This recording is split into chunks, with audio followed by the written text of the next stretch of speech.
Drivers have typical reaction times between 0.2 seconds and 0.9 seconds.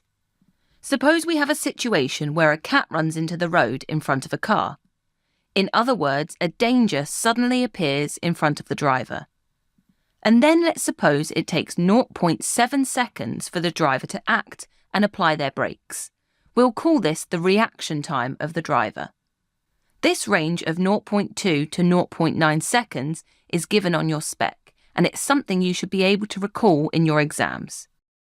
But why is this a range instead of a single value?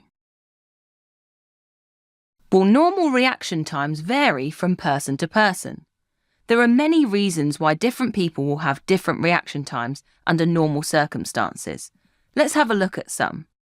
First, a person's age will affect their reactions. In general, younger people have faster reactions than older people. Secondly, a person's health.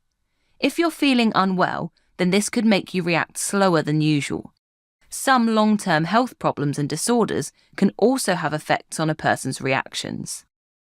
Thirdly, whether someone has undergone any special training. Certain people, like soldiers and athletes, will want their reaction times to be as quick as possible, so they go through special exercises to improve their reactions and reflexes.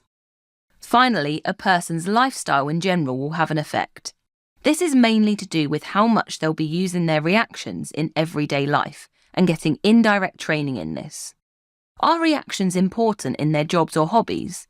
Do they play a lot of games that require reactions? Or are they used to driving in environments where hazards are common? But these are all things that determine an average reaction time.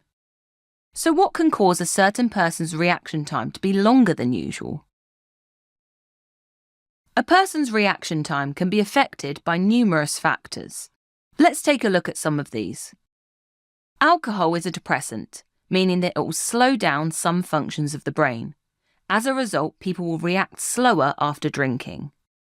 Many drugs will affect a person's senses and reactions, either slowing them down or making them react needlessly. This includes both illegal substances and certain medications. If you're tired, then your brain will function slower and take longer to react to things. The tiredness might also put you into a mental state that makes it harder to concentrate. Finally, if you're distracted by something, then it will take you longer to notice hazards and react. Distractions can include your phone, talking to people, or even just something playing on your mind after a bad day. For your exam, you'll need to be able to explain how something like age or drink can affect a person's reaction time, so make sure you're aware of all of these effects. But for these 4 factors in particular, drivers are told to avoid going on roads if they're affected by them. Often it will be illegal to do so. But why exactly is this?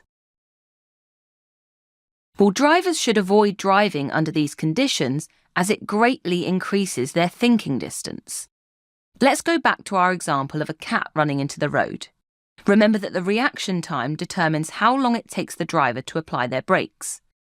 The thinking distance is then the distance they travel in this time, which we can calculate using S equals VT. Here, S is the thinking distance, V is their speed, and T is their reaction time. Now let's suppose the driver's head is clear and they have a good reaction time of 0.7 seconds. Their thinking distance would be this, given by 0.7 times whatever their speed was. As you can see, there's plenty of distance between the car and the cat, which the driver needs to apply their brakes in. However, if the driver's reaction time was longer, let's say because they were distracted by their phone, then this would be their thinking distance. Their reaction time has doubled to 1.4 seconds, so their thinking distance has also doubled to 1.4 times V. Now there's not much space to brake in, making it more likely that the driver will hit the cat. This is the main reason why there are laws about driving in conditions that increase reaction times. In the worst cases, drivers might not even react to a hazard before hitting it at speed. Thanks for watching. If you want to take your GCSE revision to the next level, head over to launchpadlearning.com and check out our smart learning platform that's been designed to get you top results in your exams. We cover your whole specification and make revision fun with interactive quizzes, easy-to-follow videos and more. You'll be kept motivated by your own AI tutor who's here to support you every step of the way. To check it out for yourself, click here.